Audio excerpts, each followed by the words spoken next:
Iran రాజకీయాల్లో అత్యంత శక్తివంతుడైన వ్యక్తి అయతుల్లా అలీ ఖమేనీ వారసుడిగా పగ్గాలు చేపట్టిన ముస్తఫా ఖమేనీ మరణంపై ఇప్పుడు ప్రపంచవ్యాప్తంగా చర్చ నడుస్తోంది.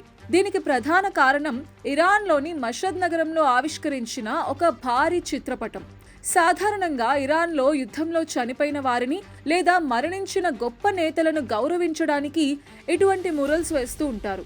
అయితే రీసెంట్గా ఆవిష్కరించిన చిత్రంలో ముస్తఫా ఖమేనీ ఫోటో ఉండటం, అది కూడా గతేడాది ఫిబ్రవరిలో అమెరికా ఇజ్రాయెల్ దాడుల్లో చనిపోయిన కీలక నేతల చిత్రాల మధ్య ఉండటంతో ఇరాన్లో కలకలం రేగుతోంది. గత కొద్ది కాలంగా ముస్తఫా ఖమేనీ ఆరోగ్యంపై అనేక ఊహాగానాలు వినిపిస్తున్నాయి. ఫిబ్రవరి 28, 2026న ఇరాన్పై అమెరికా ఇజ్రాయెల్ సంయుక్తంగా జరిపిన వైమానిక దాడుల్లో అప్పటి సుప్రీం లీడర్ అలీ ఖమేనీ మరణించగా, అదే దాడిలో ముస్తఫా కూడా తీవ్రంగా గాయపడినట్టు అంతర్జాతీయ నిఘా సంస్థలు చెప్తున్నాయి. ఈ దాడుల్లో ఆయన ముఖం తీవ్రంగా కాలిపోయిందని, ఒక కాలుకి 3 సార్లు శస్త్రచికిత్స జరిగిందని న్యూయార్క్ టైమ్స్ వంటి ప్రముఖ పత్రికలు కూడా నివేదించాయి.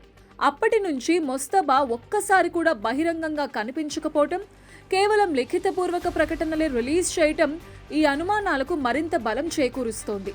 మరోవైపు ఇరాన్లోని ఖోమ్ నగరంలో ఒక భారీ సమాధి మందిరం పనులు వేగంగా సాగుతూ ఉండటం కూడా చర్చనీయాంశమైంది.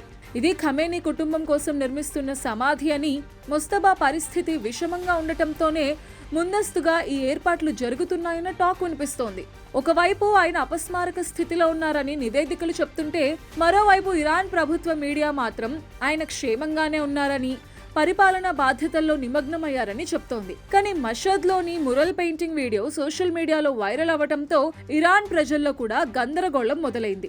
ఒక జీవించి ఉన్న నాయకుడి ఫోటోని అమరవీరుల మధ్య ఎందుకు ఉంచారు? ఇది పొరపాటుగా జరిగిందా, లేక ముస్తఫా మరణ వార్తను అధికారికంగా ప్రకటించే ముందు ప్రజలను మానసికంగా సిద్ధం చేస్తున్నారా అనే ప్రశ్నలు తలెత్తుతున్నాయి. అమెరికా అధ్యక్షుడు డొనాల్డ్ ట్రంప్ సైతం ముస్తఫా అసలు బతికే ఉన్నాడా అన్న అనుమానాన్ని వ్యక్తం చేయటం అంతర్జాతీయంగా ప్రాధాన్యత సంతరించుకుంది. ప్రస్తుతం ఇరాన్లో నెలకొన్న ఈ అనిశ్చితి అటు పశ్చిమ దేశాల్లోనూ ఇటు గల్ఫ్ దేశాల్లోనూ ఉత్కంఠను రేపుతోంది. ముస్తఫా ఖమేనీకి సంబంధించిన అసలు నిజం బయటపడాలంటే ఇరాన్ ప్రభుత్వం అధికారికంగా స్పందించే వరకు వేచి చూడాల్సింది.